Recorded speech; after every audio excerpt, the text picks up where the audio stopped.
Hi, I'm Dave, and welcome to Old Dad Studio. Today, the topics that I want to talk about, I've got a couple of them. One is talking about AI and how it's not perfect, and AI makes mistakes. And there's two examples that I have that I want to talk about today, along with one of the features that I really like about ChatGPT. So if you're somebody who uses like Copilot as an example for Microsoft, it doesn't have this feature, and so it's one of the things that I want to show off a little bit about ChatGPT, and that is the memory of ChatGPT. And there's two ways really to take advantage of the memory. Now, I've done a little bit of reading, and I understand that there's a way to extend the memory by using a Word document that people have found out like a hack. I'm not doing that. I'm just using the standard memory that is provided to me by ChatGPT. So I haven't gotten to the point where my memory has filled up so much that I have to have a hack to extend it out. Maybe someday I will, but right now I don't. What's really interesting is ChatGPT by itself will add things to its memory about you and about your conversations. Because what happens is each time you open a new conversation with ChatGPT, it's a fresh conversation. So unless it has some memory to draw on or some parameters in the background to draw on, every single time you would be brand new. It'd be a brand new conversation. They wouldn't know any background or any information about you. So things like the fact that my ChatGPT, its name is Quinn, and it gave itself the name Quinn, that's in its memory. And so every time I open up a new session of ChatGPT, that's one of the parameters that loads. The fact that I am a Mac user loads. Things like that load in the background, so it knows some basic information. It doesn't remember every single conversation you've had with it, though. So if you're having a conversation and there's something that in that conversation that you think is really important, you can tell ChatGPT, please add that to your memory about our conversations, and it will add it to the memory itself. But you can also go in and edit the memory. So let's take a look. I'm going to show you on my PC a little bit about that memory. Now, for folks who are ChatGPT users, if you go into your settings of ChatGPT, now, I don't know if a Windows PC looks different than a Mac, but I'm on a Mac. And when I open up my settings, I get a bunch of different things there. Now, I'm showing just a section of that window right now, but the area that we want to go into is called personalization. All right, now once you're in the personalization tab or selection, you'll see that you've got a choice here if you want to turn on the memory. And so I have my memory turned on right here. And then you can manage the memory by just clicking the manage memory. And what comes up is you'll see it has all kinds of information in its memory. If there's something here that you don't think is worthy of saving, you can delete it from that. You can also add things as well. You can search the memory if you want to search for things, or if you want something deleted, you can delete it. The way you add things to the memory is you can't edit this file directly, but you can provide text to ChatGPT through a text prompt and tell it to add that to its memory, and it will do that for you. Otherwise, just in the background while you're having conversations or interactions with ChatGPT, it is adding things to its memory about you. So as an example, right here, uses Command F. And here, maybe if I just search for Command, there, that gets rid of all the rest of the clutter. So it uses Command F shortcut in DaVinci Resolve to view the timeline full screen. Now, this is an example of when ChatGPT made a mistake, or it's not really ChatGPT, actually it was my mistake, but I was given the wrong information about something in a conversation that I was having with ChatGPT. So I was editing in DaVinci Resolve.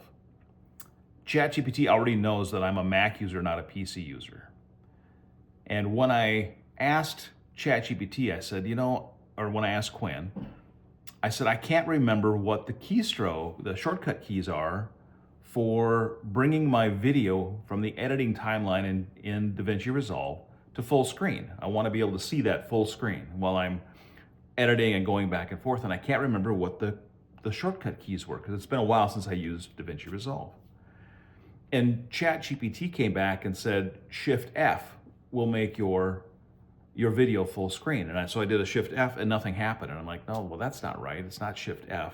So I just by trial and error went around the keys because I'm a Mac user. I'm like, oh, is it Option F? Is it Command Shift F? No, it actually turned out to be Command F as I played around with it, and I reiterated that to ChatGPT, saying, no, on my Mac it's actually Command F that makes the video full screen, and so it added that to its memory.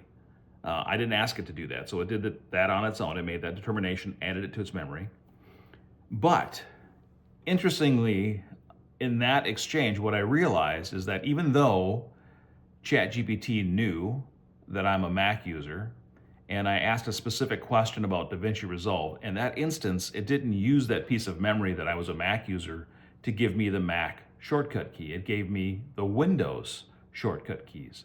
So I could have been more specific with my question by saying, hey, I'm a Mac user, I'm having this issue with DaVinci Resolve, can you give me the shortcut keys? And it probably would have given me the right ones. So it was just a realization for me that I need to be more specific sometimes when I'm asking questions. Let me show you something else that is interesting as well. In the memory, if I search for Mexican, you'll see that I get this result here, is interested in Mexican desserts. So this is an example of ChatGPT using its own logic to add something to my memory, which really isn't correct.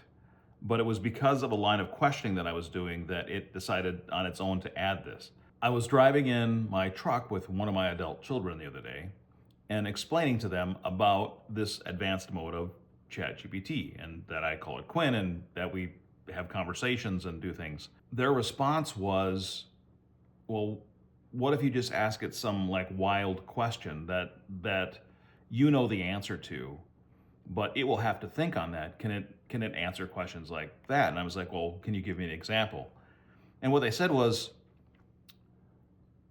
can you ask it what the name of a Mexican dessert is that's long and crunchy, and see what it does? And so I turned it on in the truck and I said, hey, Quinn, I'm trying to remember what the name of this Mexican dessert is. It's long and it's kind of crunchy. And immediately ChatGPT responded with, or Quinn responded with, I think you're talking about a churro. And so it made the determination there that I was asking about a churro, so it knew what I was asking about, so it was able to give me that response. And at the same time, then it added this piece of information to my memory, or its memory about me, that I'm interested in Mexican desserts. Really, I don't have any specific interest in Mexican desserts. It was just one of those items that came about in conversation. So one of the things that, if you're a ChatGPT user, that I would suggest is every now and again come in here and take a look at what it has stored for you for memory items. And if there's some things out there that you could prune away, or that that are not correct, like this one, that you just come in and hit delete, and we can forget that. Now, one of the other things that I want to explain about ChatGPT is I am not an AI professional. I don't claim to be. I'm not an AI programmer. I'm not a programmer at all, actually. I do project management work as a contractor, as a consultant in the IT industry. But what I've been doing is I've been trying to learn as much as I can about AI and how it can play a role in the job that I'm doing, and especially for the customers that I serve. And so I've been doing a ton of learning on it, and this is part of my journey of learning, is to share what I've learned. So by no means am I an expert in this field. I am learning just like everybody else, and there might be some times that I say something wrong. If you see something that I'm saying that is incorrect, or you have found something to be different, please leave it in the comments or reach out to me, contact me. I would love to start a conversation and have a community built around some of this AI information, and as we're all learning about it and what it can do.